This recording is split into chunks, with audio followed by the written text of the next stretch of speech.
भाजपा का IT cell active हो जाता है और अन्य भक्तों को पूरे देश भर में आग लगाने के लिए भेज देता है। ये इनके एजेंडे में है दोनों के, इसमें कोई इफ एंड बट की बात नहीं है। और अखिलेश यादव जी को ये याद होना चाहिए कि कहीं ना कहीं आपका राजनीतिक हत्या ना हो जाए 2027 में, आपकी राजनीतिक हत्या हो सकती है। देखिए, उनके DNA का हम क्या करेंगे, जनता आम जनता क्या करेगी दोनों का DNA का? अचार डालेगी क्या? या उनके घर में शादी करना है हमको? हमने तुमको चुना है काम करने के लिए। जी। तुम अपना काम का रिपोर्ट दो, ना कि DNA की बात करो। कोई इंटरेस्ट। 12 होटल की जांच हुई, उसमें 36 सैंपल फेल हो गया लखनऊ के अंदर। उसमें से बर्गर किंग, KFC आदमी जहर खिला रहे हैं, उसको क्यों नहीं रोक पा रहे हो? मेट्रो रेल जहां तक अखिलेश ने बनाया था उससे 1 किलोमीटर आगे तक क्यों नहीं बढ़ा? 7 साल में 70 पेपर लीक क्यों हो गए? इसका जवाब दो। नौकरी क्यों नहीं मिल रही है? 35 साल के लोग की शादी नहीं हो रही है क्योंकि उसके पास नौकरी नहीं है। इस पे बात नहीं करोगे। तुमने खाली DNA का नैरेटिव सेट किया है।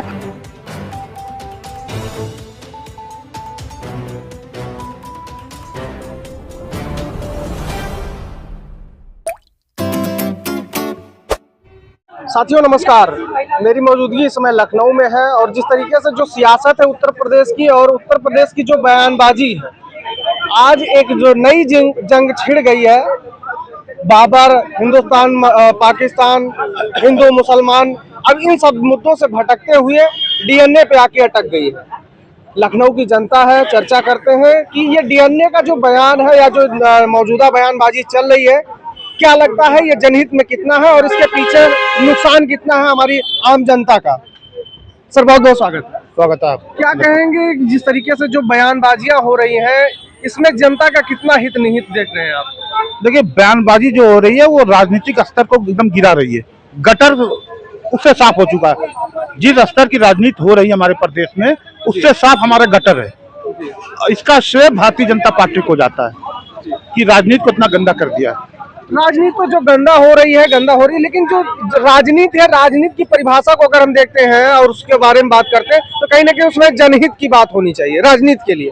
लेकिन राजनीति अब जनहित से मुद्दे से भटकती जा रही, कहीं ना कहीं वो मुद्दे को ये भटकाने के लिए किया जा रहा है, या इस पर आपकी क्या प्रतिक्रिया? मैं तो नहीं मानता जनता को भटकाने के लिए किया जा रहा है, क्योंकि भारतीय जनता पार्टी जनता के वोटों से जीती नहीं है। अभी फिलहाल जो पिछला इलेक्शन लोकसभा हुआ, वो प्रशासन की गोलियां, चुनाव आयोग की निकम्मापन, वोटर लिस्ट में नाम गायब और प्लस प्रशासन की गोलियों से भारतीय जनता पार्टी ने जीता।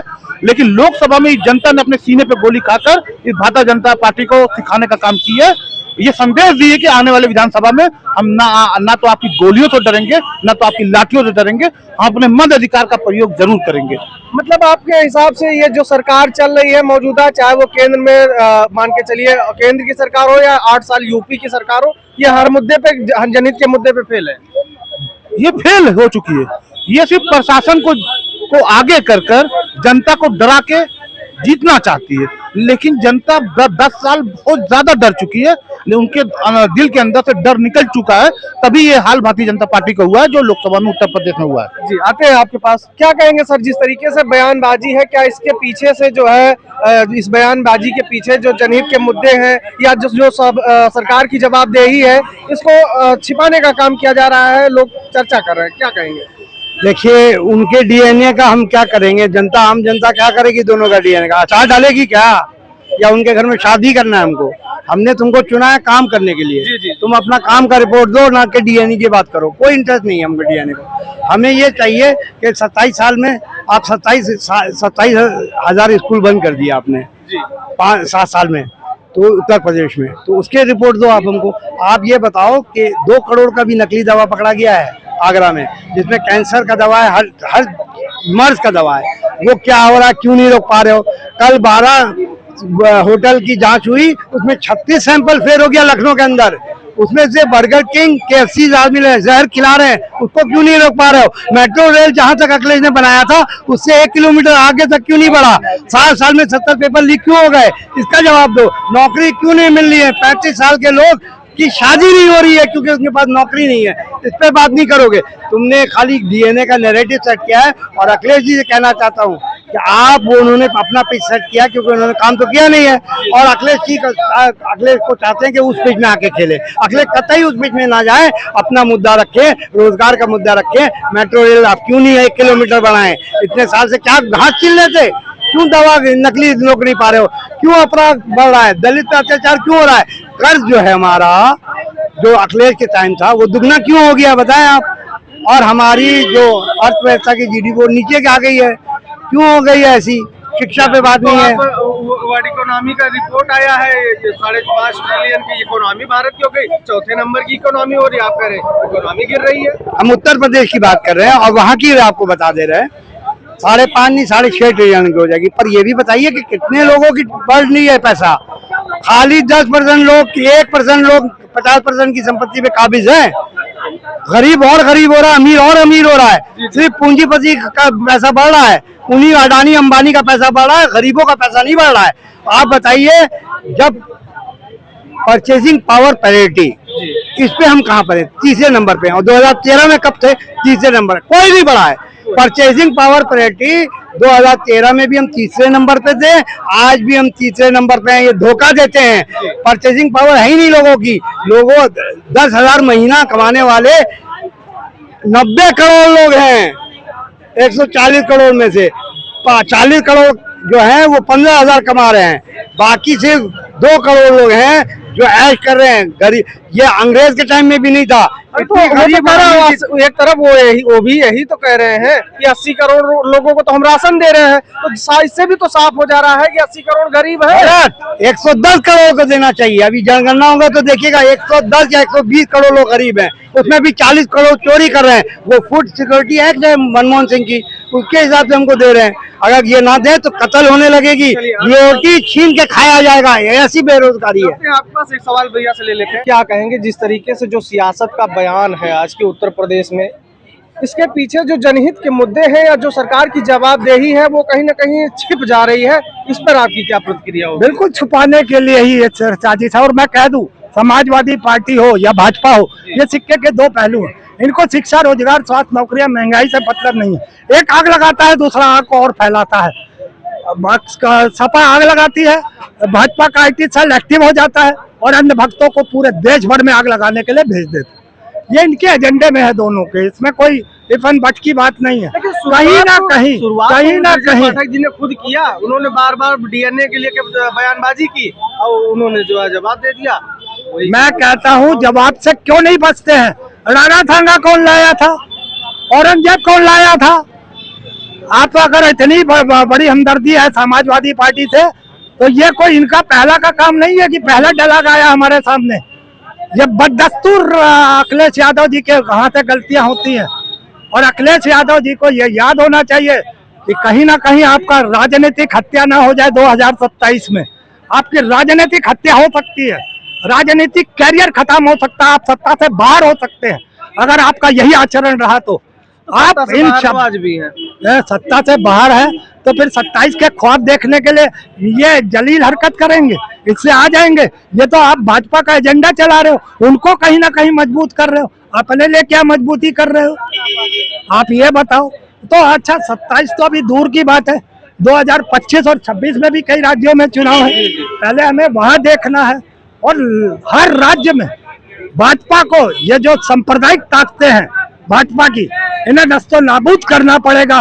और इसके लिए मैं आपके चैनल के माध्यम से, जो 50% आबादी हमारी महिलाओं की है, जिस तरीके से योमिका सिंह और कुरैशी मैम का अपमान हुआ, वो एक जवान मर जाता, उसकी पत्नी के साथ इन्होंने बदतमीजी की, मिस्त्री की बेटी के साथ बदतमीजी की।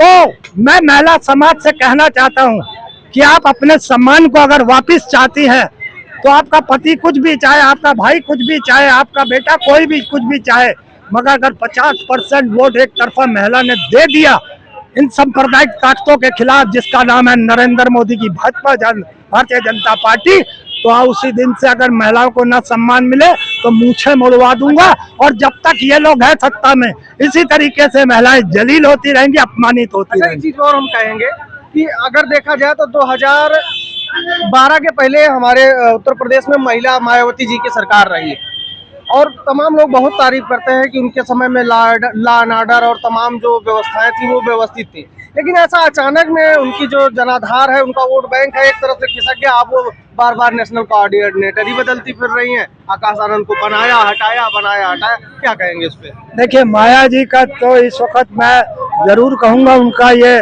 दोबारा से अपने भतीजे को लाना ठीक है, मगर अब ये इस चीज को फिर दोबारा से फिर कभी रिपीट ना करें।